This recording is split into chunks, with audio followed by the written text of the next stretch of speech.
একদিন জঙ্গলের গভীরে ছিল এক ভয়ঙ্কর বাঘ।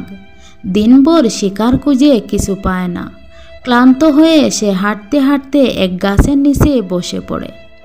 ঠিক তখনই উপরে দেখে এক বানর কলা খাচ্ছে। বাঘ বলল, ওই বানর, একটু কলা দে না খেতে। বানর হাসতে হাসতে বলল, তুমি বাঘ হয়ে কলা খাবে? বাঘ রেগে গিয়ে বলল, ঠিক আছে, আজ তোকে খেয়ে আমি শান্তি পাবো। ওই সময় পাশ দিয়ে যাচ্ছিল এক মানুষ। মানুষ বলল, আরে থামো থামো, আগে প্রমাণ করো কে শক্তিশালী, আমি বিচার করে দেব। বাঘ রাজি হলো। মানুষ বলল, ঠিক আছে, আগে তোমাকে দড়ি বেঁধে দেখি তুমি ছিঁড়তে পারো কি না। মানুষ বাঘটাকে ভালো করে গাছে বেঁধে ফেলল।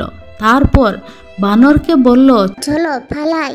বাঘ চিৎকার করে বলল, এই, আগে ছাড়ো, তারপর বিচার করো। কিন্তু কেউ আর ফিরে তাকালো না। বাঘ তখন বুঝতে পারল, জঙ্গলে শুধু শক্তি হলে হয় না, বুদ্ধিও দরকার হয়।